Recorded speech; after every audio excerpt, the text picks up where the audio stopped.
Contrary to the rumors that you've heard, I was not born in a manger. I was actually born on Krypton and sent here to save the planet Earth. We cannot continue to rely only on our military in order to achieve the national security objectives that we've set. Everybody somewhere between the ages of 18 and 25 will serve 3 months of basic training. We've got to have a civilian national security force that's just as powerful, just as strong. Yes, we can. Obama's healthcare plan will include coverage of all essential medical services. Yes, we can. Obama is a cruel hoax. He works for Wall Street. He's an agent of finance capital. Where did you come up with the number $700 billion? Here's the Treasury spokeswoman's quote.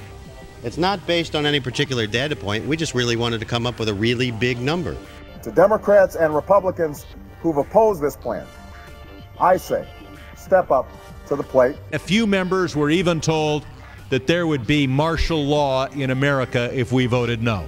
Secretary Henry Paulson is no George Washington. I don't think anyone questions, Mr. Kashkari, that you're working hard. Our question is who you're working for. Obama pledged that he would resume the Security and Prosperity Partnership talks between Mexico and Canada that President Bush initiated.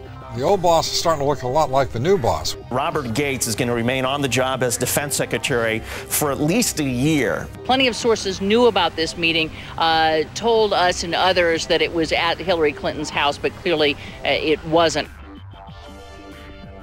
We've got to give them a stake in creating the kind of world order that I think all of us would like to see. We see you causing a depression so you can blow out the economy and consolidate it and bankrupt it. We know that you are enemies of free humanity, and we are here standing against your tyranny.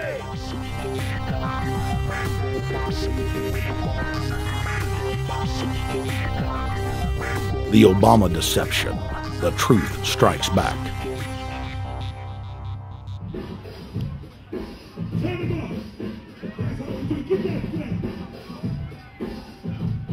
Barack is like the manager of Burger King. All presidents are, including Bush. It's like this: when your fries are cold, if your burger is not done right, you go back to Burger King, America, or your government, and you say, my burger's cold, I want new fries. First, you go to the cashier, that's the courts. You argue to the courts. The courts, if you can't get no justice with the cashier, you say, let me see the manager. I want to go to the Supreme Court. I want to see the president. The manager comes out. Hi, what can I do for you?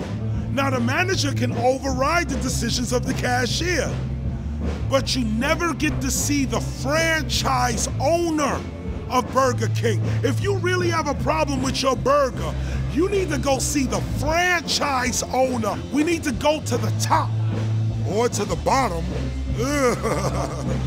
We need to go to where the real architecture of government is. And it's not in a president, it's in a global scheme. Politics in America today is identical to pro wrestling. And what I mean by that is, in front of the cameras and the public, we all hate each other. I'm going to kick my opponent's butt. I'm going to whale him from here to high water and beat the crap out of him. Yet behind the scenes, we all are friends going out to dinner. Went to dinner together. And it's all a work. All intermarried. Show business. It's showbiz. And that's what you have today in politics. The Democrats and Republicans aren't really opposed to each other. Left and right mean nothing. The only thing that counts is, are you working for Wall Street or are you trying to defend the people against the financiers? It's pretty obvious that there's some gigantic financial institutions that have been pulling the strings of politicians in this country for a long time. And just the fact that we have it set up where they can donate millions of dollars to these guys' funds, these guys' campaigns. I mean, how do we not expect it all to go bad? America in 2009 was desperate for change. The past 8 years had been a disaster. Those weapons of mass destruction got to be somewhere. Maybe under here.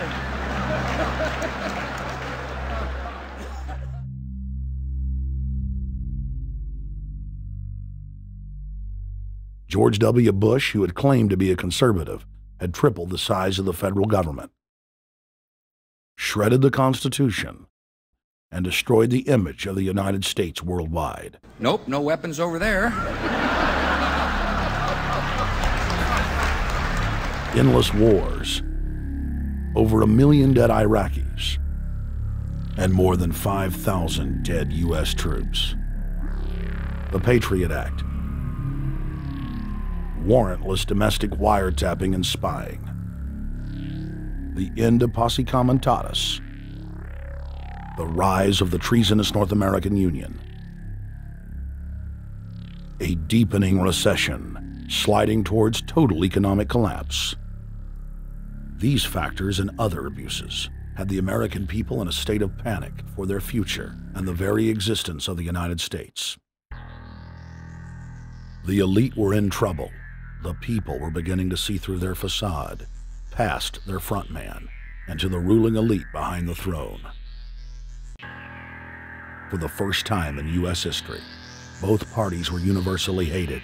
Congress had a 9% approval rating. The globalist agenda had stalled.